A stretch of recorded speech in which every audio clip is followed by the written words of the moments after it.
Muy buenos días a ustedes, compañeras y compañeros que me escuchan en esta segunda jornada de Trabajo Social y Salud, en donde la Residencia de Trabajo Social ha propuesto este evento que tiene que ver con la actividad del Hospital Interzonal Esteves en Temperley, Buenos Aires.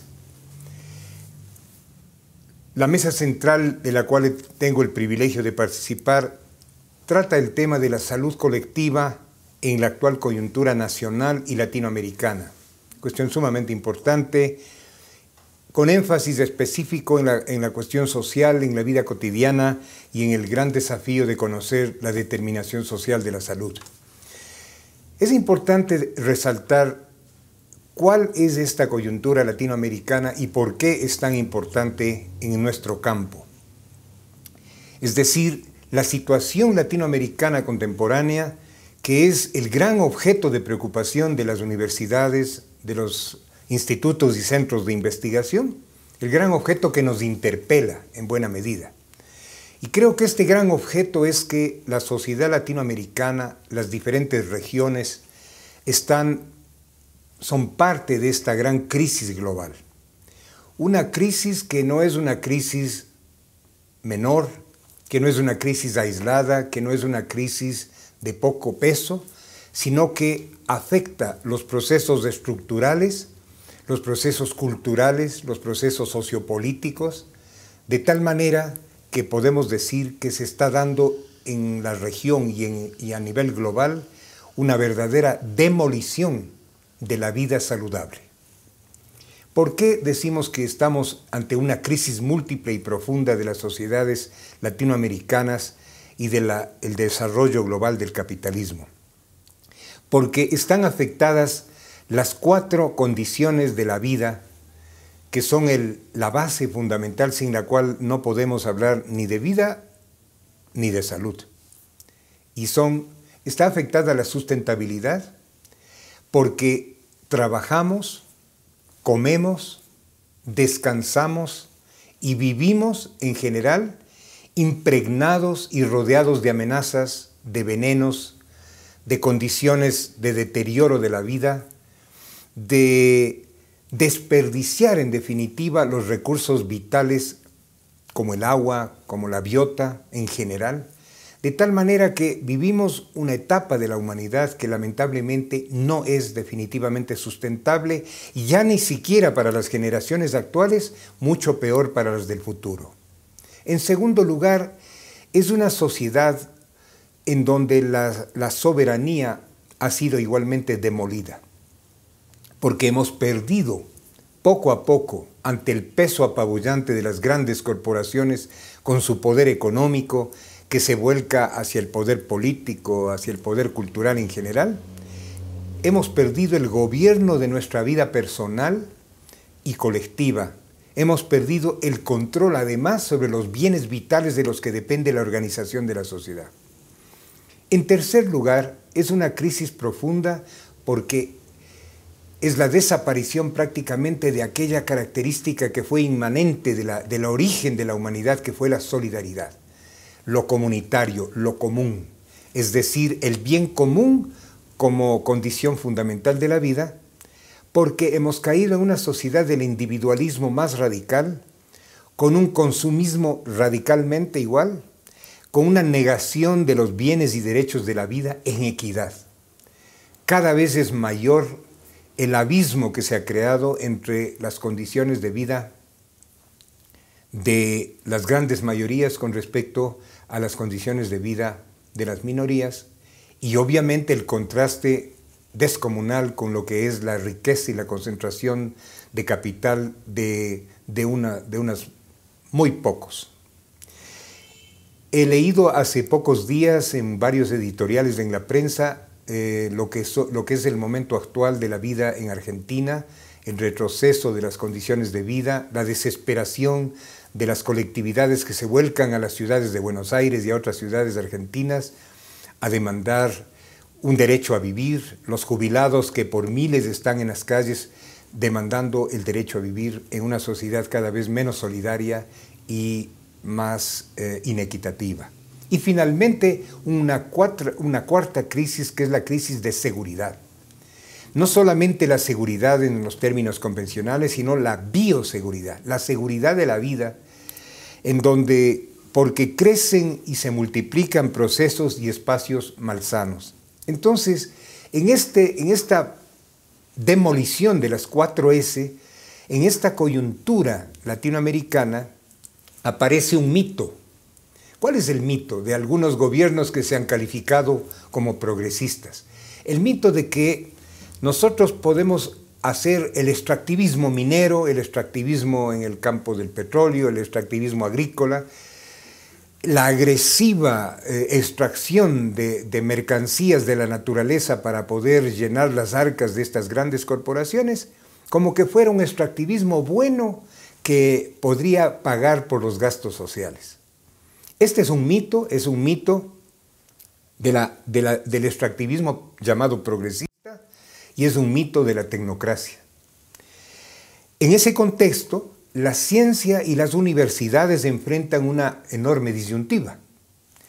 ¿Damos respuesta como tecnoburócratas a la crisis o enfrentamos la crisis construyendo una plataforma integral de defensa de la vida, con una educación crítica, con un pensamiento libre, en otras palabras, un pensamiento que no esté sujeto a las ataduras de los grandes intereses económicos y de los grandes intereses políticos? Por tanto, estamos ante un desafío como universidades. Esa es la coyuntura, esa es la situación en la cual obviamente se presentan los desafíos del trabajo social, en el caso de ustedes, para trabajar en una de las más importantes metrópolis de América Latina, que es Buenos Aires. Ustedes me han establecido algunas preguntas que desean que yo comente. No tengo respuestas definitivas a estas preguntas, quizás voy a contornear algunas ideas que comiencen a responder aquellas preguntas. Son un número alto, pero yo las he concentrado en 3 grandes preguntas. Voy a trabajar con la primera. Dicen ustedes, ¿cuál es, en su opinión, el rol del trabajo social en el campo de la salud desde la perspectiva de la salud colectiva, teniendo en cuenta el lugar subalterno que históricamente se nos adjudicó a los trabajadores y trabajadoras sociales en los equipos de salud? Yo quisiera de alguna manera reconstituir la pregunta y plantearla desde la perspectiva que la voy a enfocar. Yo la pondría así: la condición subalterna del trabajo social en el modelo farmo-biomédico, ¿es objetiva o es subjetiva? Es decir, la condición subalterna del trabajo social en este modelo dominado por la visión farmo-biomédica es una subalternidad real, objetiva, dada por las condiciones objetivas de esta especialidad con respecto al resto de las especialidades de las profesiones de salud, o es una construcción subjetiva que el poder ha generado para tornar subalterno lo que puede tener una importancia primaria. Estamos a 100 años del movimiento de estudiantes y trabajadores de Córdoba, en ese país de hermanos de ustedes, Argentina, al cual quiero tanto y en el cual tengo tantas amistades, no solamente en el mundo académico, sino en el mundo de la vida. En esa Argentina pujante, siempre alerta, siempre pensante, surgió hace 100 años en la ciudad de Córdoba, en la Universidad de Córdoba, surgió este movimiento, que abrió una tradición histórica de pensamiento crítico universitario. Entonces ahora retomamos, estamos pensando las universidades a 100 años de Córdoba, a 100 años del empiezo de esta tradición que empezó transformando o haciendo una potente propuesta de transformación de las universidades para abordar un mundo con sus urgencias, un mundo en crisis. Estamos entonces abriendo este tercer milenio con la peor y más profunda de las problemáticas de la sociedad humana en general. Ya no es solamente un momento de justicia social, de luchar por la equidad, de luchar por los derechos conculcados. Es un momento de luchar por la supervivencia no solamente de Latinoamérica, sino la supervivencia del mundo. En un contexto de esa naturaleza, a la luz de un pensamiento universitario autónomo, crítico, soberano, como el que nos trazó Córdoba y que lo hemos retrabajado en la segunda reforma universitaria, en la lucha mexicana de los años 80 contra la privatización de la educación, etc., y que nosotros en la Universidad Andina, 2 años de lucha durante mi rectorado, lo defendimos, la autonomía universitaria. Es en ese contexto de amenazas, pero también de grandes potencialidades, que tenemos que replantearnos las líneas de acción y replantearnos las prioridades. No solamente se trata de pensar en el trabajo social como una actualización, como una modernización de las relaciones. Se trata de replantearnos profundamente no solamente el trabajo social, sino todas las demás especialidades que conforman el marco de las disciplinas de salud. Y establecer las necesarias rupturas para que pueda desarrollarse, para que pueda florecer y diversificarse las enormes potencialidades que para la vida tienen las disciplinas de la salud. Por tanto, estamos hablando del gran desafío de un papel crítico, emancipador, de un conocimiento vinculado a las universidades y desarrollado en relación a nuestra sociedad, a nuestras comunidades. Por tanto, al repensar el sistema de salud, al repensar las profesiones de la salud, al cuestionar los elitismos o las inequidades que puedan haberse generado entre los diferentes componentes del equipo de salud, tenemos que situarnos en esa temática desde una perspectiva crítica. No solamente hay que cuestionar lo que está sucediendo en trabajo social, sino que primero que nada tenemos que cuestionar el gran modelo farmacobiomédico. Y para eso, y para poder desarrollar e implementar una auténtica, transformadora salud colectiva, tenemos que entender cuáles son los ejes de transformación. Los ejes de transformación del campo disciplinar global de la salud. Tenemos que entender que la salud puede ser cuestionada o como objeto de preocupación epistemológica. La salud tiene que ser primero vista como un objeto, es decir, cuáles son las condiciones malsanas existentes de las personas y sociedades. Pensar el trabajo social en Argentina implica pensarlo a la luz de este gran objeto de transformación que son las condiciones reales de la población argentina, en el caso de ustedes, de un hospital que lucha recibiendo todo lo que le viene como consecuencia de los procesos destructivos de la vida de una ciudad de la magnitud y de la importancia de Buenos Aires. En segundo lugar, es una lucha por la transformación de las ideas de salud, la salud como ideas, la salud como maneras de entender tanto los fenómenos individuales como los fenómenos colectivos que nos ocupan. Y en tercer lugar, es pensarle a la salud como prácticas, como modos de acción. Entonces, tanto la salud como condición objetiva, la salud como ideas con las que se enfrenta esa condición objetiva, y las prácticas en las cuales se desarrolla esa relación entre el objeto y sujeto de la salud son el gran desafío de nuestras profesiones, como digo, no solamente el trabajo social, sino también de las profesiones hegemónicas, como es el caso de la medicina.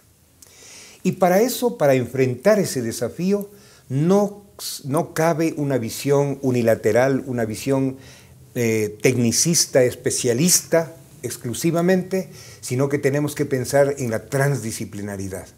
Si los procesos son complejos, si el fenómeno que estamos enfrentando es un fenómeno complejo de gran complejidad, como he dicho, entonces tenemos que abordarlo no queda más que abordarlo desde una perspectiva transdisciplinaria.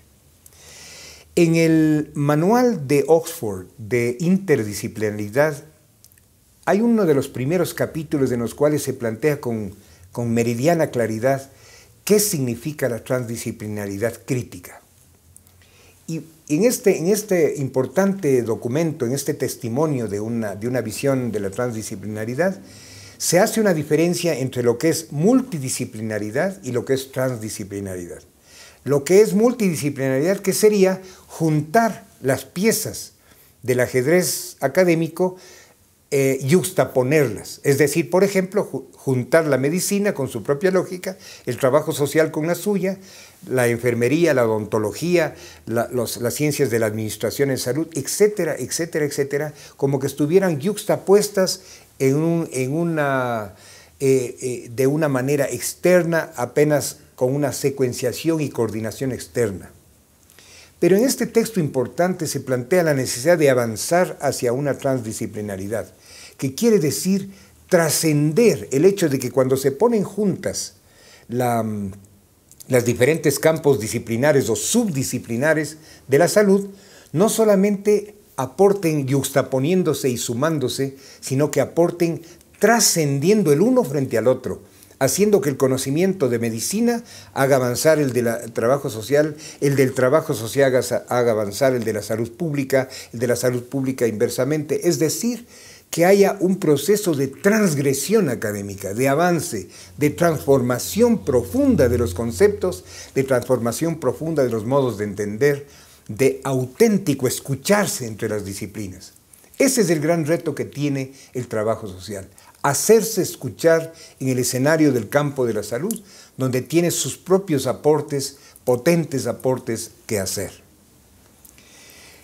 Es decir, cuando hablamos de pensamiento crítico, es decir, cuando decimos que vivimos en un mundo donde la salud y la vida están en crisis, y que por tanto las universidades y las disciplinas de la salud, las prácticas de la salud tienen que transformar ese mundo en crisis. Si decimos eso, entonces cuando hablamos de un conocimiento crítico, de una ciencia crítica, tenemos que desarrollar una visión real, profunda de lo que es un conocimiento crítico.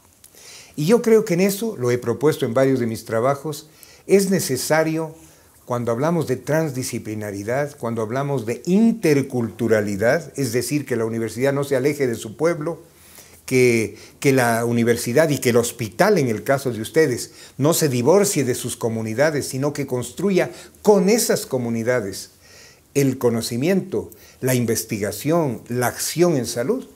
Si estamos hablando de eso, yo sostengo una categoría muy importante, que es la metacrítica de la sociedad capitalista. Cuando decimos metacrítica de la sociedad capitalista, estamos diciendo que es necesario para un mundo tan complejo, con problemas tan profundos, establecer una conjunción del poder explicativo de las diferentes disciplinas. Cada disciplina aporta al conjunto una explicación o un conjunto de explicaciones potentes. Pues bien, esas explicaciones potentes tienen que entrar en esa conjunción para poder tener una mayor presencia, una mayor contundencia del pensamiento crítico. Esa es la metacrítica, que no es la simple sumatoria, como he dicho, o yuxtaposición de las capacidades explicativas del trabajo social, de la enfermería, de la odontología, de la medicina, de la salud pública por su lado, sino que es un conjunto que actúa en consonancia, pero eso también nos abre a la necesidad de mirar las distintas perspectivas críticas de la sociedad, perspectivas críticas que no deben desarrollarse divorciadas. Por un lado, las organizaciones políticas de la izquierda progresista que trabajan con la lucha contra la inequidad, que por desnudar lo que son las relaciones de concentración del poder económico, del poder social, del poder en general. Por otro lado, las organizaciones feministas o de género, de diversos géneros, que luchan por las relaciones de género, por cambiar las relaciones de género que son patógenas, que son malsanas. Por otro lado, las organizaciones de origen étnico o etnocultural, que ponen en el centro de su análisis la etnicidad y las relaciones étnicas e interétnicas, que también son parte de este ajedrez social que termina siendo malsano o que puede, por otro lado, si es que se desarrolla en un sentido distinto, ser más bien proclive a la mejor salud. Los ecologistas y geógrafos, los estudiosos del espacio en la salud, que trabajan con la relación entre la sociedad y la naturaleza, la relación entre el desarrollo económico-político y el espacio, la espacialidad urbana, rural. Todas estas son visiones distintas, entradas, perspectivas distintas sobre el campo de la salud, que debieran conjuntarse en una metacrítica de la sociedad. Y en el sujeto académico, obviamente, en las universidades, no desarrollar facultades divorciadas, asignaturas divorciadas, porque ya inclusive desde la década de los 70, o antes incluso en los 60, teorías como las de Ponce, como las de Paulo Freire, etcétera, hablaban de esta sociedad fragmentada del conocimiento, donde lo que la educación hace es depositar cuotas de esos fragmentos en las cabezas de los estudiantes que deben integrarlas de una manera positivista. Entonces, el pensamiento crítico es la esencia de la respuesta que debo darles. El pensamiento crítico que tiene una doble tarea en nuestro campo: mostrar cómo el conocimiento y el poder actúan para constituir una forma sistemática de ordenar el mundo de acuerdo al poder. El mundo está ordenado de acuerdo al poder. Si al poder le dan ventajas el hacer una agricultura nociva, una agricultura con pesticidas, una agricultura con plaguicidas, una minería que nos llene de metales, de contaminación de metales pesados, una pecuaria que críe animales con antibióticos, con hormonas y que eso es lo que lleguemos a comer, una sociedad donde el negocio, el lucro y la codicia sean el eje lógico del diseño de la producción, ese es un mundo, obviamente, un mundo malsano, un mundo destructivo. Pues entonces, ese mundo, para poderse reproducir, necesita un ordenamiento económico, un ordenamiento político, un ordenamiento cultural que lo reproduzca. Y eso se hace a veces de manera brutal, otras veces se lo hace elegantemente. A través de las universidades, por ejemplo, hay mucha elegancia en imponer el modelo dominante de cultura, de visión, en la economía, en las ciencias sociales, en el derecho, en las ciencias de la vida, en la ecología, en las ciencias de la administración. Todas las ciencias se ponen a ordenar el mundo de acuerdo al gran interés del capital. Y nosotros tenemos que ordenar el mundo de acuerdo a la perspectiva contraria, es decir, el mundo de la perspectiva de la reproducción de la vida, de la justicia, de la equidad, de la construcción de las 4 S, de la sustentabilidad, la solidaridad, la soberanía y la seguridad. Ese es el gran desafío que tenemos. Y entonces esto implica que el trabajo social, sea que éste se desarrolle en un hospital, o sea que éste se desarrolle en un escenario público de un ministerio de salud, o en un gobierno de una alcaldía, de una intendencia, de una ciudad, donde quiera que opere el trabajo social o cualquier otra disciplina de la salud, para poder situarse del lado de la vida, tiene que ser crítico. Y para poder ser crítico tiene que entender que hay elementos materiales que llevan a tener vida malsana y que hay también elementos espirituales, culturales que llevan a reproducir condiciones de una civilización que es profundamente malsana. Entonces, ensayo una síntesis a la primera pregunta. La primera pregunta, una primera parte de mi respuesta sería: la condición subalterna de los saberes no ligados a la acumulación de capital, creo que este es el caso justamente del trabajo social, y no ligados a aspectos comerciales de la medicina, es una construcción de la medicina del poder. Es decir, para poder dominar con una medicina comercialista, con una medicina lucrativa, con un ejercicio de la salud, de las prácticas de salud de carácter ligado a estos grandes intereses económicos, hay que necesariamente hegemonizar las disciplinas del poder, la visión del poder. Y ahí es que, obviamente, la subalternidad del trabajo social es una construcción histórica que hay que revertir. Por otro lado, desde el lado inverso, del lado de la vida, del lado de la comunidad, del lado de la mayoría de la gente, es una construcción popular que hay que hacerse en los espacios subalternos. Es decir, hay que construir desde el no poder para construir el poder de lo subalterno. Y eso es fundamental para que, para que podamos salir adelante. Entonces, cuando yo planteo que la salud, erróneamente planteo que la salud es un problema esencialmente individual, y es esencialmente un problema psicofísico y no la salud vista como un proceso general, global, social, que tiene dimensiones muy profundas, yo empobrezco no solamente el sistema de salud, sino cada uno de sus componentes. Y ahí el trabajo social se empobrece. El trabajo social pasa a ser un pequeño adendum menor, insignificante, de la gran lucha esencial que en esa perspectiva sería la terapéutica, el diagnóstico y la terapéutica. Como el trabajador social no diagnostica ni hace tratamiento, pasa a ser subalterno si se considera la salud de esa manera. En cambio, cuando lo pensamos a la salud desde una perspectiva integral, el trabajo social pasa a ser un elemento fundamental porque se liga a las condiciones de vivir, a las condiciones de trabajar, de consumir, a la vida doméstica, a todas las dimensiones de la vida en donde el trabajo social es potente. Por tanto, estamos nuevamente aquí diciendo, el trabajo social es subalterno porque es una construcción política la subalternidad conveniente al modo hegemónico de concebir la sociedad y la salud. La segunda parte de mi respuesta a la primera pregunta sería que el rol del trabajo social, por tanto, se da en dos frentes. Primero, en el frente hospitalario, quizás desde el frente en que la mayoría de quienes me escuchan en este momento, en este evento, están ocupadas. Hospitalario, ¿y cuál es el rol que habría que cumplir en los hospitales? No solamente la base de la práctica convencional del trabajo social en el hospital. Se ve al trabajador o a la trabajadora social haciendo gestiones de diverso tipo para acompañar al paciente en el hospital. Eso es fundamental.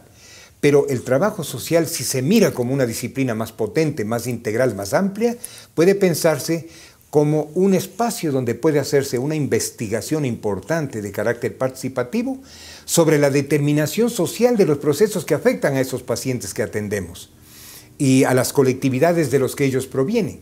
Muchas veces los hospitales desconocen el área de influencia, el área donde viven sus pacientes, entonces les llega un producto cuya esencia, cuyo origen, cuyo escenario de producción de esos trastornos ni siquiera conocemos. Entonces un hospital que espera que llegue el paciente y que no mira proactivamente el área de demanda, el área de influencia, para poder estudiar esa área de influencia y entender el porqué de esa demanda que se genera hacia el hospital. Y en segundo lugar, más allá del hospital y más allá de la comunidad inmediata, está el desafío del trabajo social de incidir en el gran debate que hemos estado planteando, es decir, en la sociedad abierta, tanto urbana como rural, la investigación que hay que hacer basada en lo que está sucediendo, en cuáles son los procesos críticos de la sociedad. Espero que con estos comentarios yo haya de alguna manera comentado directa o indirectamente algunos de las aristas o de las perspectivas que estaban implícitas en la pregunta que ustedes, o en varias preguntas que ustedes han planteado sobre este tema. Hay una segunda pregunta, diría, que agrupa varias otras, que es ¿cuál es la determinación social de la salud mental? Porque si rebasamos el concepto biologicista del determinismo biológico que dice que los trastornos de la salud mental son básicamente hereditarios y son básicamente de carácter de origen genético o que son básicamente de carácter biológico individual, si estamos en ese escenario, obviamente la salud mental es vista desde esa perspectiva. Pero como la estamos mirando, y ustedes están en esa línea de mirar la salud mental como una consecuencia del movimiento histórico de la determinación social, entonces tenemos que entender qué significa aquello. El primer gran reto que tenemos, compañeras y compañeros, es dejar de ver la salud como el producto de un conjunto de factores aislados. Es decir, el paciente X, que es el blanco de ciertos efectos de factores llamados factores de riesgo que inciden sobre esa persona y que le generan un trastorno. Y la investigación y el conocimiento y además la evaluación del paciente consiste en hacer un inventario de esos llamados factores de riesgo, ver si están presentes en el paciente y de esa manera, de todas maneras, atender solamente el efecto que es lo que ya está producido en el paciente que nos llegó al hospital. La gran revolución conceptual epistemológica que planteó Latinoamérica al mundo con el movimiento de la Asociación Latinoamericana de Medicina Social desde los 70, que luego se transforma en el gran movimiento de la salud colectiva latinoamericana, es luchar contra esa visión segmentada, fragmentada de la sociedad, de mirarla como variables que hay que juntar para entender por qué se producen las consecuencias en pacientes o en personas individuales.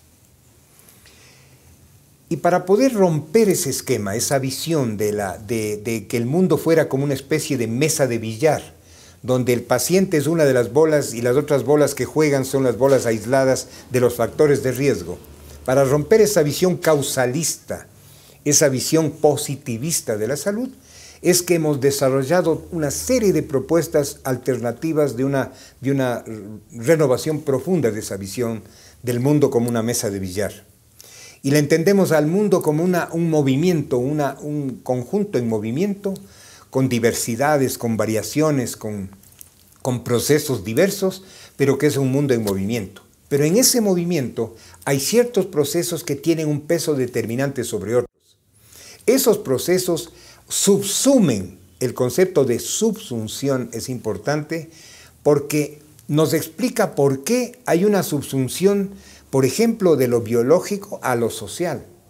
Es decir, un fenómeno biológico no se rige por leyes exclusivamente biológicas. Ejemplo, edad de la primera menstruación en una chica, en una mujer. ¿Por qué se da a determinada edad la primera menstruación? Desde una respuesta biologicista positivista se diría porque hay una serie de regulaciones hormonales que llevan a que en determinado momento haya una irrupción de procesos de carácter biológico que determina la presencia de la primera menstruación. Pero cuando uno mira las cosas con más cuidado, se da cuenta que esto es apenas una de las resultantes de algo mucho más profundo.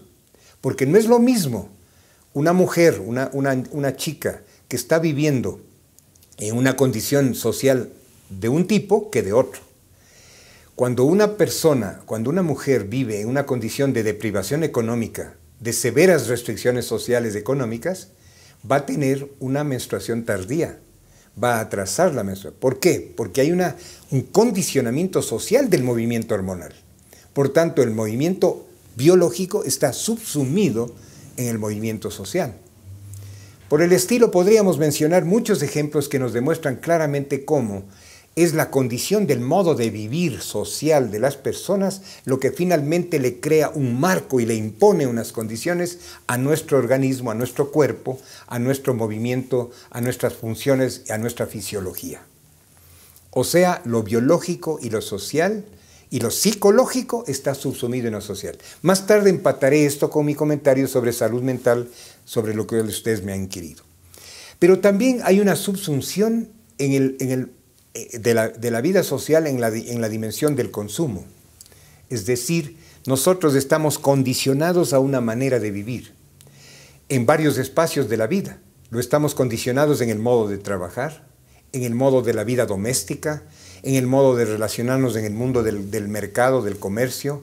Estamos en cada uno de los momentos y espacios de la vida condicionados a una subsunción por el modo de consumir. Y nosotros en el modo de consumo, ahora tenemos que reconocer, lo he planteado desde el año 2014 en el Congreso de Geografía Crítica de Brasil, lo planteé, tenemos que reconocer en la epidemiología y en las ciencias de la salud el espacio cibernético. Y esto va a tener mucha importancia con la pregunta final que voy a contestar sobre salud mental. Es decir, la subsunción del modo de vivir está dada también en el espacio cibernético. Desde que un niño tiene año y medio, 2 años, en el mundo contemporáneo está subsumido al mundo cibernético. Está subsumido al mundo de Internet, al ciberespacio, que lo condiciona su modo de relacionarse con el mundo. Se relaciona a través de una pantalla de 2 dimensiones que le hace pensar que es la audiencia de un Facebook o de un Twitter o de un espacio de Twitter, de tuiteo, de trinos, es lo que es el mundo. Y que mis amigos son los que me ponen un like y que mis no amigos, mis detractores son los que me ponen un no like. Los neurólogos, los investigadores de neurología en Europa han hecho avances muy importantes para entender qué consecuencias finales tiene esto en la vida del niño. Un niño que desde pequeño funciona en el espacio cibernético el 60% de su tiempo y que sus relaciones sociales están mediadas por el espacio cibernético, está sometido no solamente a este condicionamiento psicosocial, sino que también está sometido, como los demás de la sociedad, a un condicionamiento profundo de su vivir. Los patrones de la vida.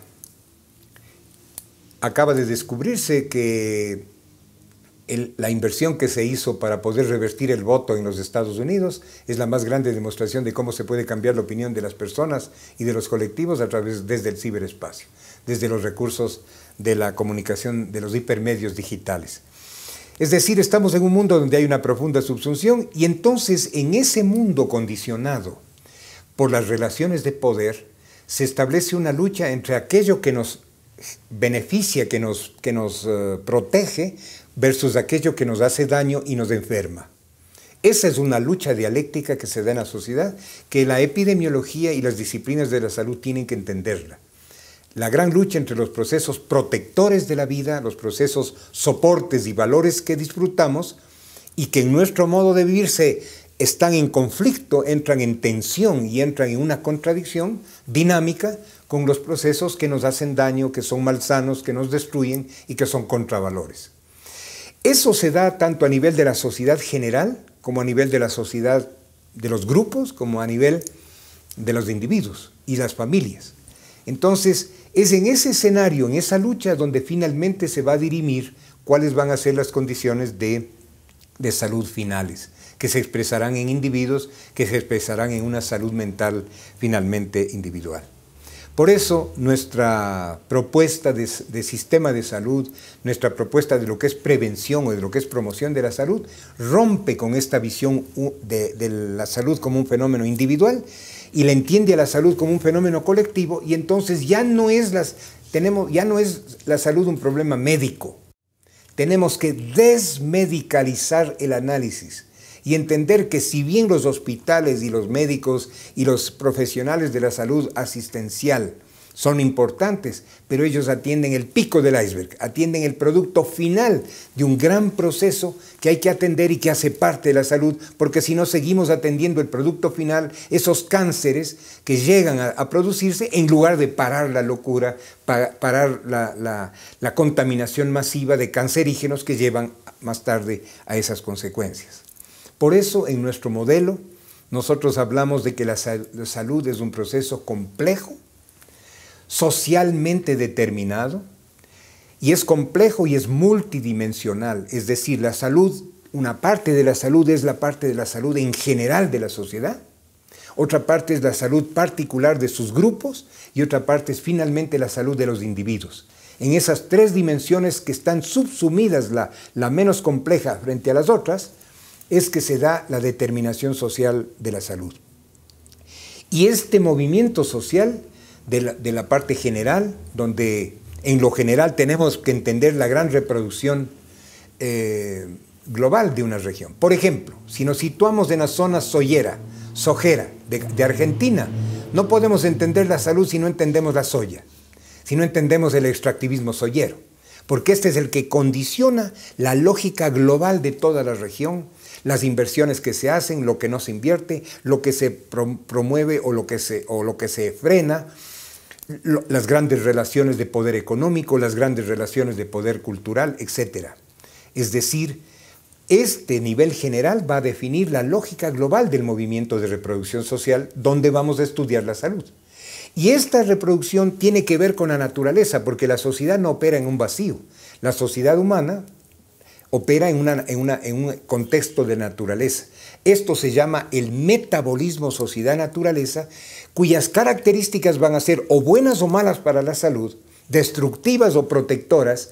Todo dependerá de la lógica de esa sociedad general que entra en relación con la naturaleza y que define los socioecosistemas, su calidad, la artificialización de los sistemas en el agua, los suelos, los fenómenos geográficos, el clima, tanto que hablamos de cambio climático.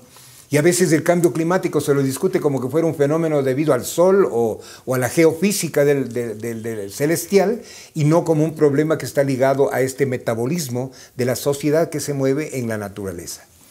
En el mundo particular de las clases sociales, de las diferencias de género, de las diferencias étnicas, de esta matriz de poder que nos segrega en unos y en otros grupos, Cada uno de esos grupos tiene modos de vivir típicos.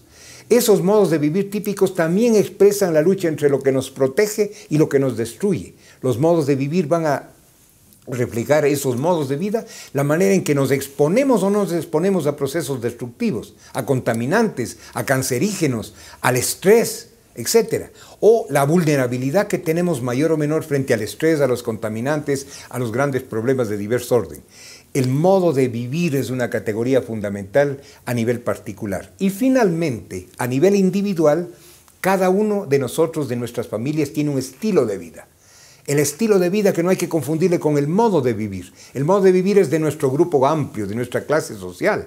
El estilo de vida es como dentro del marco de ese modo general o particular, nosotros tenemos estilos de vida individuales. Pero esos estilos de vida individuales tienen un límite. No es que yo puedo individualmente decidir autónomamente todo lo que desea hacer. Estoy restringido a la determinación, al límite que me impone el modo de vivir de mi grupo social. La salud, por tanto, abarca todas estas dimensiones y eso es lo que precisamente no hace el sistema de salud dominante. ¿Por qué? Porque la medicina comercial lo que le interesa es tratar pacientes porque ahí está el negocio. Y le interesará la prevención en la medida en que venda algo. Le interesa la prevención en la medida en que yo venda vacunas o en que yo venda protectores, por ejemplo, antivirales.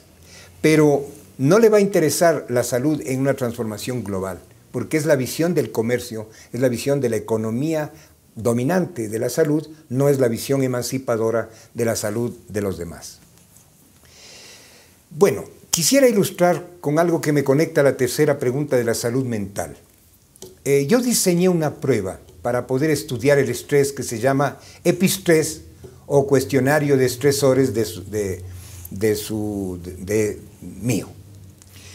Este Epistrés, para ser consecuente con el modelo complejo de complejidad que estoy planteando, no podía solamente enfocar los elementos finales del estrés individual, sino que tenía que cumplir y estudiar la determinación social o implicar la posibilidad de conectar el estrés individual y la escala de estresamiento con la vida social.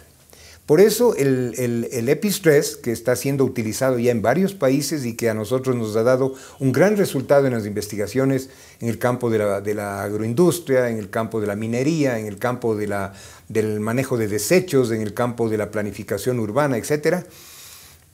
De hecho, utilizado en varias instancias, tanto académicas como de ministerios de salud de la región latinoamericana, el Epistrés expresa como instrumento esta visión distinta, esta ruptura que ha hecho la epidemiología crítica con respecto a la visión factorial del estrés, que el estrés visto como el producto de factores de riesgo de estrés. Y aquí lo que el Epistrés estudia son los estresores de la vida social en sus diferentes ámbitos, la vida laboral, la vida del consumo, la vida doméstica familiar, la vida cotidiana. Por otro lado, estudia los recursos económicos, culturales y organizativos con que se enfrentan los estresores y que nos dan o no una mayor o menor labilidad frente a los procesos estresores.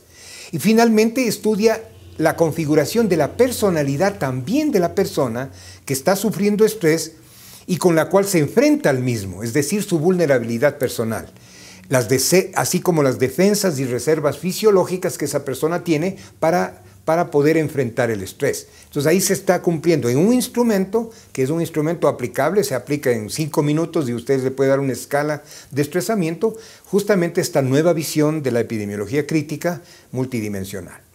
Y establece un cuestionario de 28 ítems que se llena, como decía yo, en 5 a 8 minutos y en el cual ustedes pueden entender, situarse en una escala que más tarde la podemos conectar con otros elementos de investigación que, por ejemplo, a nosotros nos ha ayudado mucho a entender por qué unos trabajadores expuestos a plaguicidas, a agrotóxicos, tienen cuadros más severos que otros trabajadores que tienen cuadros menos severos. Eso pasa también por el estresamiento que produce el modelo productivo hegemónico.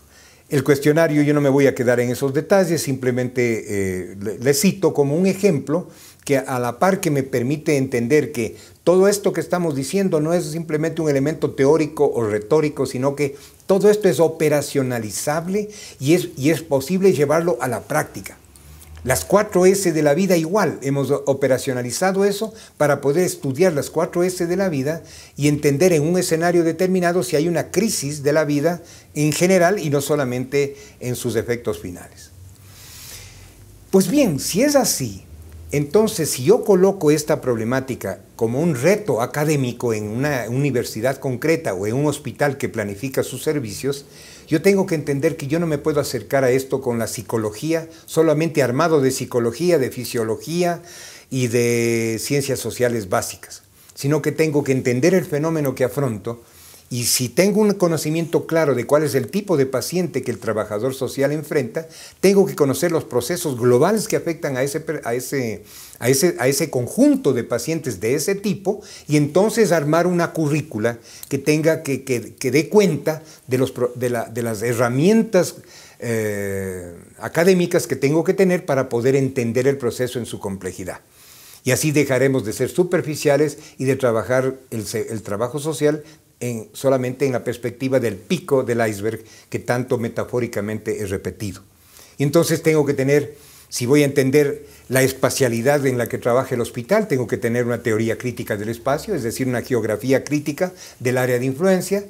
Si voy a entender si estoy en una zona sollera o estoy en una zona de otro tipo, tengo que hacer la economía política de esa producción para entender por qué se produce un tipo de modos de trabajar que finalmente pueden llevarnos a estrés, a un trastorno de la salud mental de diferentes tipos o a un trastorno diverso de otro tipo. Y tengo que tener una sociología crítica de esa población argentina que llega al hospital y que finalmente se convierte en pacientes nuestros. Una antropología crítica de los modos de vivir cotidianos, de la organización de la vida familiar y entender obviamente la biología o la clínica, la terapéutica desde una perspectiva igualmente crítica. Quiero decir, una perspectiva en que sitúa que lo que veo en el paciente no es más que la muestra final, es la expresión fenoménica, vuelvo a decir, del pico del iceberg de todo aquello que genera ese paciente. Pero si yo solo me muevo en la superficie, en los fenómenos, nunca entenderé qué debo hacer con ese paciente como persona y con todas aquellas personas que forman su colectividad y que igualmente tienen una problemática semejante a aquella. Por eso, queridos amigos, compañeros, compañeras, hermanos argentinos, la determinación social no es una más de las herramientas burocráticas a poner a funcionar en un determinado hospital o en un determinado Ministerio de Salud. Es un cuerpo conceptual robusto, científicamente fundamentado, que además nos abre unas dimensiones de trabajo distintas, que nos permite mirar la relación completa de los fenómenos que necesitamos entender para poder apreciar en su profundidad la salud. Es una herramienta para luchar no solamente por el cambio de la vida material, pero también por el de la vida espiritual. Cuando yo cito el ejemplo de la soya, en Argentina, en Brasil, o de la caña en Sao Paulo, o de los plantíos de flores en Ecuador, es porque estoy diciendo que esa organización económica comanda todo. Va a definir cómo se desarrollan los fenómenos de todas esas colectividades, tanto que organizan su vida material como también su vida cultural. Y por eso, para poder entender y hacer una terapéutica exitosa en el individuo y una planificación social del sistema de salud o de las acciones de salud, de las políticas de salud a nivel estratégico general, tenemos que entender la base material malsana en que vive nuestra gente y esa civilización y cultura que reproduce esa base material. Finalmente, ustedes me preguntan que desde mi experiencia como rector de la Universidad Andina Simón Bolívar del Ecuador, ustedes me preguntan cómo se articula la formación de los profesionales con un proyecto de salud colectiva. Menuda pregunta, muy compleja. He estado apenas 2 años en el rectorado y además un 70% de mi energía se ocupó en defender la universidad de las amenazas a su autonomía, una lucha tenaz contra un poder autoritario que quería intervenirnos, que quería destruir nuestro modelo y que quería controlar la universidad. Y entonces, una vez que empezó a pasar esa parte más compleja del problema de la universidad, empezamos a repensarnos como universidad, ir hacia una reforma o a decir, ¿Qué nos toca hacer en este comienzo del siglo XXI a las universidades como reforma universitaria? Está muy bien los planteamientos históricos de Córdoba, cogobierno, libertad de cátedra, vinculación con la comunidad, sobre autonomía universitaria, está bien. Esos son principios que son permanentes y que permean los tiempos. Pero ahora en esta sociedad del siglo XXI, esos principios hay que refrescarlos, hay que redimensionarlos, hay que reconstituirlos de acuerdo a las nuevas amenazas. Y si la gran amenaza es justamente el control absoluto del mundo por un capitalismo acelerado, globalmente entronizado y controlador, pues ese es el mundo en el que tenemos que planificar las universidades. Y para eso creo que tenemos que terminar con esta separación entre docencia, investigación y vinculación con la comunidad. Estos no son tres elementos a planificarse separadamente. Nosotros hemos propuesto en la universidad, y de hecho les voy a citar un ejemplo de cómo hacerlo, unificar la investigación, a través de la investigación, la docencia y la vinculación con la comunidad. Y para eso necesitamos entender que más allá del aula, más allá de la sala de clases, más allá del pizarrón y del PowerPoint, tenemos que salir a mojarnos del poncho, decimos en el decir nuestro local, a entender que la investigación que está ligada, que se hace en el escenario rural o urbano de nuestras colectividades, es en ese escenario donde la investigación liga la docencia con nuestros estudiantes y la vinculación con la comunidad. Y eso se hace cuando generamos una plataforma donde la academia va junto con las organizaciones sociales y va junto con los gobiernos progresistas, si los hay, o con las expresiones, los polos progresistas que hay, siempre hay gente pensante en todo gobierno local. Entonces, esta articulación de una plataforma, academia, comunitaria, institucionalidad del gobierno local, es la propuesta que hemos hecho, y para eso construimos varios programas emblemáticos. Uno de ellos es el Andina Eco Saludable. Andina Eco Saludable es un programa en donde tenemos una alianza con varias universidades del país y de fuera del país, y la idea es cómo hacer para que, con la meta concreta y práctica de llegar a tener alimentos seguros, limpios, no contaminados en nuestros comedores universitarios y en las guarderías con las que nosotros trabajamos en investigación en la Sierra Norte del Ecuador, podamos tener alimentos seguros agroecológicos. Pues para eso, la alianza de varios años de lucha con las comunidades de productores agroecológicos de la sierra y también de la costa ecuatoriana en la zona bananera, es que estamos haciendo esta construcción de una estrategia de provisión segura. Las universidades de esta zona de la ciudad de Quito les dan el mercado seguro a sus productos, y por otro lado beneficiamos y apoyamos a esas colectividades que tienen su saber ancestral agroecológico, también con los conocimientos agroecológicos del mundo académico, tanto los nuestros como los de nuestros aliados internacionales. En ese escenario hemos definido a una zona grande de la ciudad de Quito como el espacio urbano, donde la lucha es por Quito come limpio, Quito come sin veneno.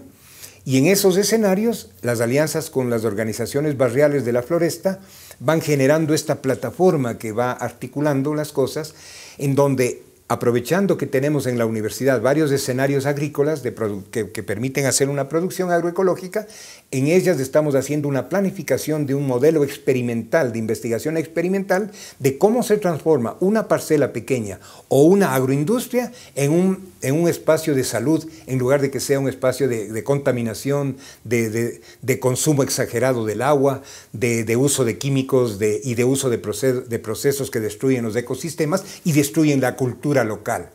Este programa lo he presentado en varios escenarios, en Europa, en Estados Unidos, en varias universidades. Tengo el privilegio de ser profesor también de la Universidad de Berkeley en California. Hay un gran interés y están aliados con nosotros en esta lucha, en el cual modelos o programas como el de Andina Ecosaludable nos permiten juntar esta plataforma de transformación que ponga el cascabel al gato de esta agroindustria irresponsable, destructiva, a la que hay que darle un pare para poder detener esta ola de generación de diferentes tipos de procesos de trastornos ligados a la contaminación múltiple de nuestra alimentación, hasta la leche materna contaminada, imagínense ustedes. Componentes de investigación, de incidencia en políticas, aliados con varias ONGs locales, formación de posgrado, tesis de doctorado haciéndose en Andina Ecosaludable, tesis de maestría haciéndose en Andina Ecosaludable, y comunicación, que es esta beta de comunicación donde en esta gestión hemos empezado procesos como Andina Multimedia. Tengo aquí justamente frente a mí al equipo de investigadores y de comunicadores que desarrollan esto, que es una manera de acompañar esta lucha académica de la investigación, de los proyectos de esta naturaleza, de un potente conjunto de emisiones comunicativas innovadoras, de impacto, para poder mostrar facetas de este trabajo de transformación, donde nuestra universidad, que es calificada como una de las mejores del país, clasificación A en la escala anterior que se aplicaba en Ecuador, pues precisamente pasa a ser también a abrir un horizonte de salir de las aulas hacia una reforma profunda o retomar aquello que un Darcy Ribeiro en Brasil, un Aníbal Ponce en Argentina, un Manuel Agustín Aguirre en Ecuador plantearon como una universidad que está profundamente enraizada en su pueblo y que hace ciencia de excelencia, pero siempre en ese contacto profundo con la realidad nacional. Compañeras, compañeros argentinos, espero haber de esta manera, de alguna manera, hecho un contorno global, un intento de empezar a responder las importantes inquietudes que ustedes han planteado. Les invitamos a conocer nuestros programas de posgrado. Tenemos doctorado y postdoctorado en salud colectiva, tenemos varias maestrías en el campo de la salud, pero también en otros campos del derecho, de la comunicación, de la educación, de las letras, de los 8 campos que forman nuestra universidad. Visiten nuestro portal, visiten nuestro observatorio de salud colectiva y estamos nosotros muy interesados en trabajar con Argentina porque entendemos que hay condiciones históricas para tener un nexo, y de hecho son varias las universidades de Argentina con las cuales yo tengo un enriquecedor trabajo y aprendo tanto de todas y todos ustedes. Les queremos mucho y les deseamos todo éxito en el evento.